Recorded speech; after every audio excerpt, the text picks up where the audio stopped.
Katika grupu yetu la WhatsApp kuna mtu ambaye aliuliza swali kwamba je, kwa Mkristo kuchora tattoo ni dhambi? Yaani kwamba ni dhambi kwa Mkristo kuchora tattoo?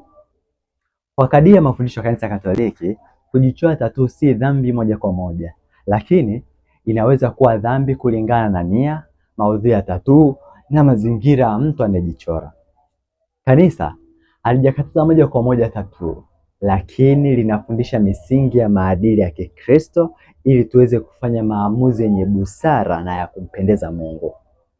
Andiko ambalo linasimamiwa na watu wengi kwa kusema kwamba tattoo ni dhambi ni lile la Warumi sura ya 19 aya 28 inayosema, msikate miili yenu kwa ajili ya wafu, wala msiandike alama za kuchora juu yenu. Mimi ndimi Bwana Mungu wenu. Kanisa Katoliki linafundisha kwamba sheria hii ilikuwa ni Wayahudi chini ya Agano la Kale. Sisi Wakristo tupo chini ya Agano Jipya kupitia Yesu Kristo, na si sheria zote za kale zinafaa kutekelezwa leo. Hii haikuwa sheria ya maadili ya milele, bali ya kitamaduni kwa wakati huo. Sasa tujifunze misingi ya maadili kwa mujibu wa Kanisa Katoliki. Moja, heshima kwa mwili. Katekisimu ya Kanisa Katoliki namba 364 inafundisha kuwa mwili wa binadamu unashiriki katika heshima ya picha ya Mungu. Hii ina maana ya kwamba mwili si wa kuchezewa. Kama tattoo inaonyesha ushetani, utupu, machukizo au matusi, ni dhambi. Mbili, nia ya moyo ni muhimu.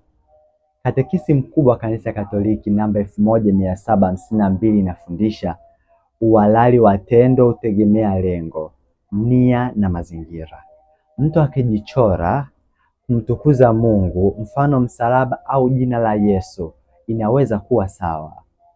Itakuwa ni uasi kama tattoo itachorwa ili kuiga dunia, yaani mtu anaichora kama fasheni kwa ajili tu ya kuiga watu wengine wanavyofanya au kuonesha kiburi.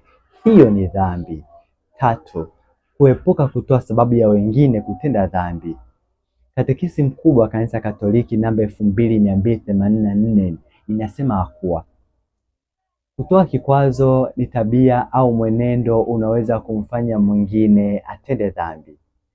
Kama tattoo yako inashawishi wengine kwa maovu au kuwachanganya kiimani, hiyo si sawa. 4. Hekima, maadili na heshima. Katekisimu kubwa Kanisa Katoliki namba 2521